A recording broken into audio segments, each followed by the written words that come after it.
U.S. markets trying to shrug off these concerns about the economic crisis in Turkey, where the lira has tumbled to a fresh record low, Jim, although climbing back to the flat line here, and of course ongoing strength in the dollar sort of shows you where investors are interested in being positioned right now. I think it's interesting that Larry Kudlow, obviously, chief economic advisor, always very pro a strong dollar, and here it's kind of falling right into his hands.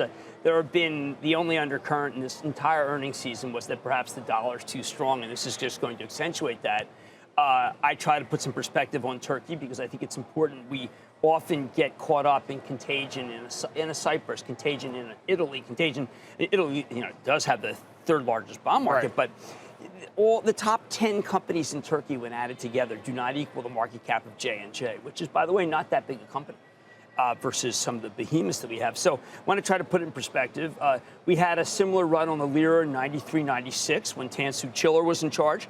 It brought about, frankly, a change from a secular government into a religious government, as people recognized that the IMF came in and took it over, and you got to be very careful that could happen. But that there was a contagion that was contained, and it really isn't that much different from now. It was, again, a country, a Western country, struggling to be part of the West, and then failed because of religious issues. And now we've got a country that is still trying to get in the West. It's been denied by the EU.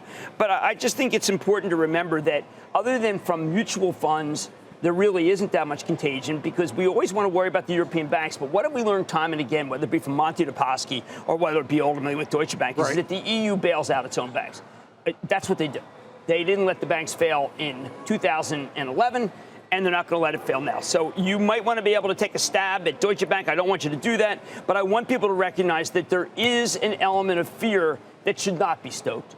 And I don't want to stoke it. You think it's being overplayed by the fact that it's August and there's not data light week? Yes, the VIX was at 12. I mean, it would not have taken much. I mean, I think that Fredonia could have created the VIX.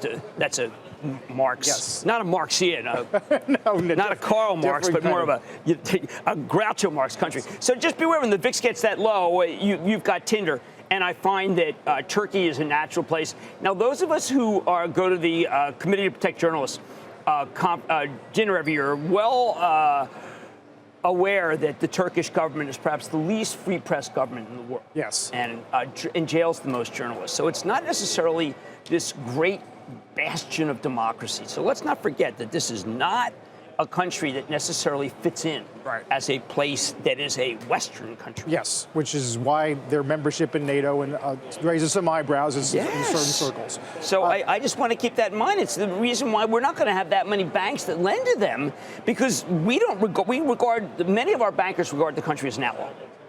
It's important to remember that. Yeah.